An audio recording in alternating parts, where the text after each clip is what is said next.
오늘은 우리가 고난주간 첫 번째 시간으로 둘러보시는 예수님이라는 제목으로 같이 말씀을 나누도록 하겠습니다. 우리가 종료주의를 지내고 오늘부터 한 주간 고난주간을 묵상하면서 예수님이 당하신 그 모든 고난과 행적을 묵상하면서 예수님께서 걸어가신 그 십자가의 길을 우리가 생각하고 또한 우리가 걸어가는 이 신앙의 길을 생각하면서 경건의 훈련에 힘쓰고자 합니다. 어제 예수님께서 어린 나귀를 타시고 평강의 왕으로 예수님의 예루살렘에 입성하셨습니다. 그리고 예수님께서 입성하실 때 호산나 다윗의 자손이요 하면서 예수님의 앞과 뒤를 호위하며 수많은 사람들이 예수님을 따랐어요.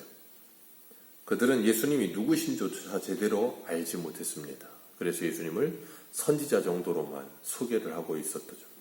그런 수많은 사람들이 예수님을 따랐지만 예수님이 누구신지도 몰랐고 예수님이 무엇을 하러 올라가고 계시는지도 제대로 몰랐고 그러나 그들은 예수님을 따라갔어요. 각자의 자기의 소원과 자기의 의도와 목적을 가지고 예수님을 따랐습니다. 분명히 예수님과 같이 가고 있었지만 전혀 다른 목적을 가지고 가고 있었죠. 그래서 그렇게 열광하면서 예수님에게 우리를 구원하소서 호산나 하면서 외쳤지만 그 외침은 일주일도 가지 않아서 예수님을 손가락질하고 예수님을 십자가에 못 박으라고 비방하는 소리로 뒤바뀌는 모습을 봅니다. 우리가 그 모습을 보면서 오늘 우리는 어떻게 예수님을 따르고 있는가 한번 생각해 볼 수 있었으면 좋겠습니다. 오늘 본문 11절로 읽은 말씀을 보면 예수님께서 예루살렘 성전에 들어가시고 그 모든 것을 둘러보셨다 그랬어요. 그리고 19절을 보면 날이 저물매 그들이 성 밖으로 나가더라 그랬습니다. 예수님께서 성 안에 들어오셔서 둘러보시고 성 밖으로 나가시는 것으로 11절과 19절이 끝이 납니다.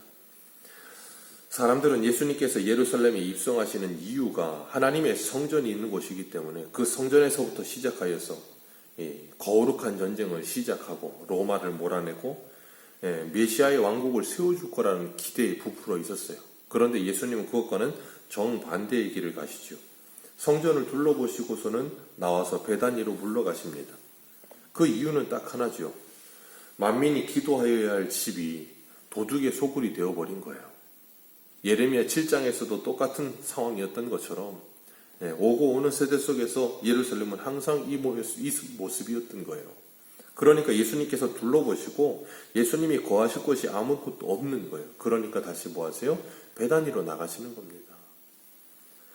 하나님의 말씀은 우리의 몸이 하나님의 성전이라 그러셨어요. 성령 하나님께서 거하시는 전이라 그러셨는데 그 주님께서 오늘도 우리에게 찾아오셔서 우리의 마음의 성전을 둘러보실 때 우리의 마음의 성전은 어떠한 상태일까? 주님이 거하실 수 있는 곳일까? 아니면 도둑의 소굴이 되어 있을까? 우리가 이 고난주간을 맞이하시면서 우리의 모습을 돌아보시고 우리의 신앙을 다시 한번 생각해 보시기를 축복합니다.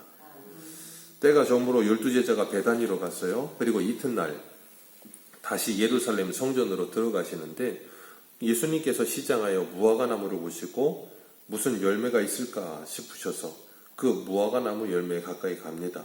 그런데 잎사귀에 아무것도 없더라 그랬습니다. 그리고 때가 아직 무화과 때가 아님이라 그렇게 말씀하고 있어요. 이 13절 한 절 말씀 속에 예루살렘 전체의 모습이 그대로 오버랩되어 있는 거예요. 잎은 무성한데 아무런 열매를 맺지 못하는 이스라엘의 상태를 하나님께서 영적으로 보여주시는 겁니다. 예수님께서는 말 그대로 시장하셔서 무화과에게 무엇을 얻을까 하여 가셨다 그랬습니다. 그런 것처럼 예수님께서는 이 육의 시장한 뿐 아니라 주님께서는 예루살렘 성전을 바라보시면서 우셨고 그 성전에는 아무것도 하나님이 거하실 곳이 없는 상태임을 보시고서는 하나님의 백성들을 찾으시는 예수님께서 허기지신 거예요. 우리 요한복음 4장을 보면 예수님께서 사마리아 성이 수가성에 찾아가셨을 때 그 수가성 여인을 만나세요. 그리고 제자들은 예수님께서 잡수실 것을 구하러 갔다가 와서는 예수님께 음식을 드리고 잡수시라 그랬더니 예수님께서 하셨던 말씀이 있어요. 나의 양식은 나를 보내신 이의 뜻을 행하여 그의 일을 온전히 이루는 이것이니라 그러셨어요. 그것이 예수님의 양식이라 그렇게 말씀하세요. 요한계시록에도 주님께서 라오디게아 교회에게 말씀하실 때 내가 문 밖에 서서 두드리노니 누구든지 내 음성을 듣고 열면 내가 그에게로 더불어 들어가서 그는 나로 말미암아 나는 그로 말미암아 먹고 기쁨으로 잔치할 것을 말씀하고 계세요.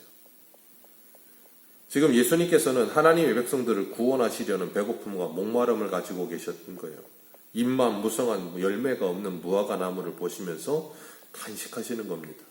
원래 무화과 나무는 1년에 2번 열려요.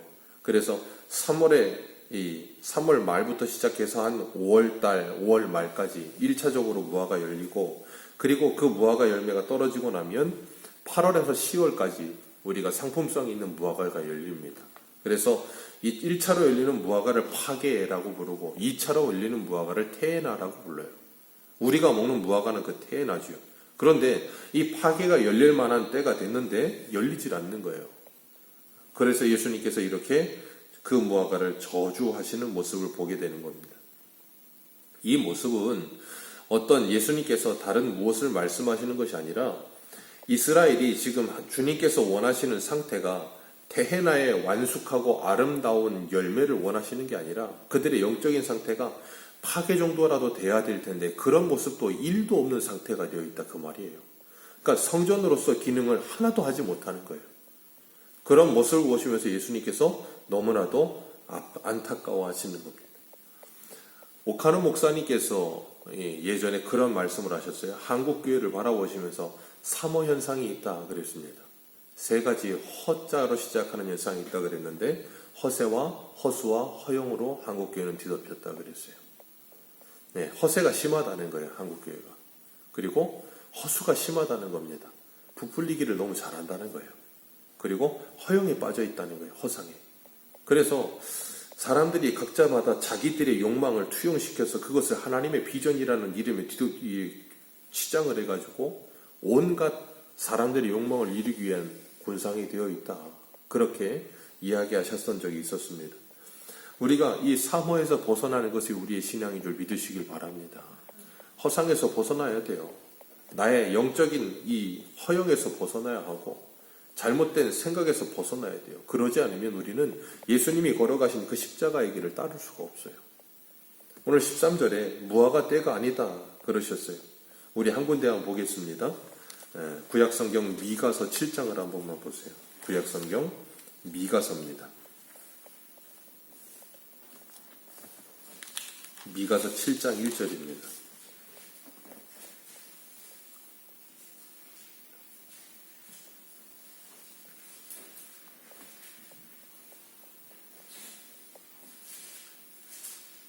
미가서 7장 1절에서 4절입니다. 구약성경 1296페이지 미가서 7장 1절에서 4절입니다.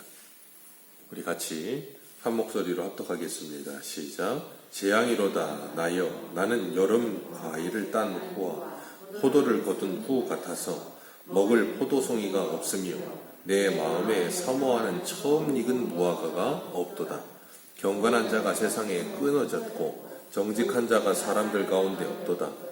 무리가 다 피를 흘리려고 매복하며 각기 두 손으로 악을 부지런히 행하는도다. 그 지도자가 재판 뇌물을 구하며 권세자는 자기의 마음의 욕심을 말하며 그들이 서로 결합하니 그들의 가장 선한 자라도 가시 같고 가장 정직한 자라도 찔레 울타리보다 더하도다. 곧 그들 가운데 형벌의 날이 임하였으니 이제는 그들이 요란하리로다. 아멘.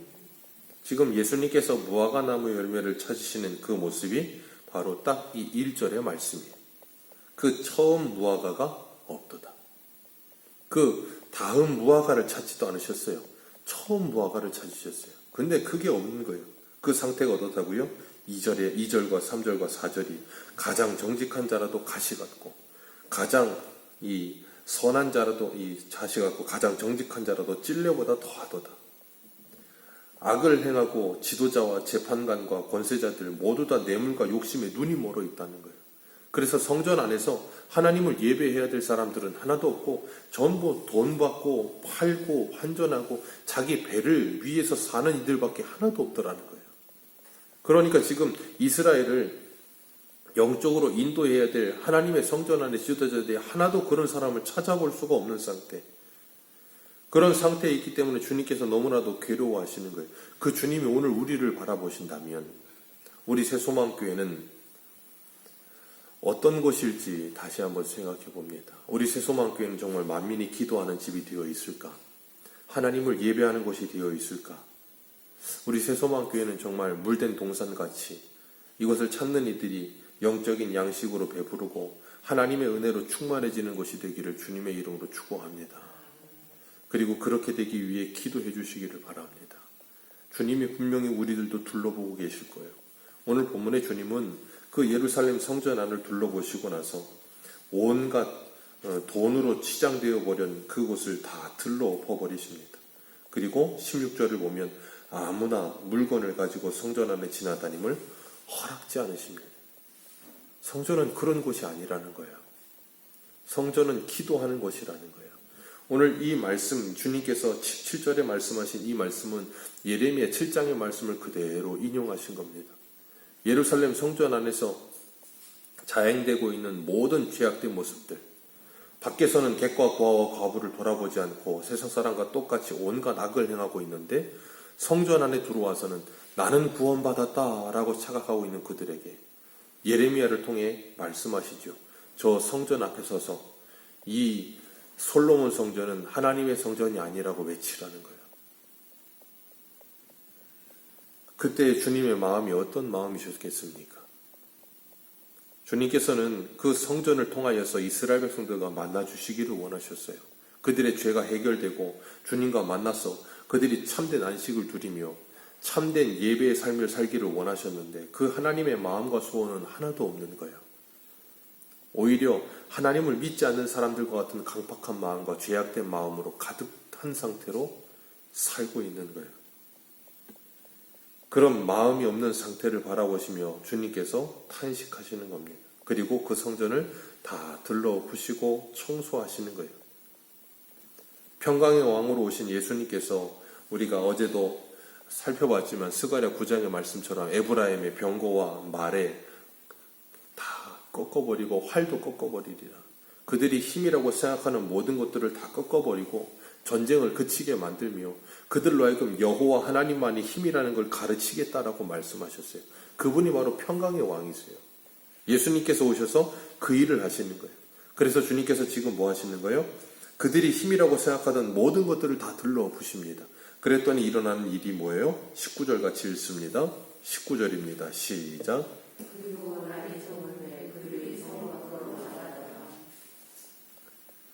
18절 제가 읽겠습니다. 대제사장들과 서기관들이 듣고 예수를 어떻게 죽일까 하고.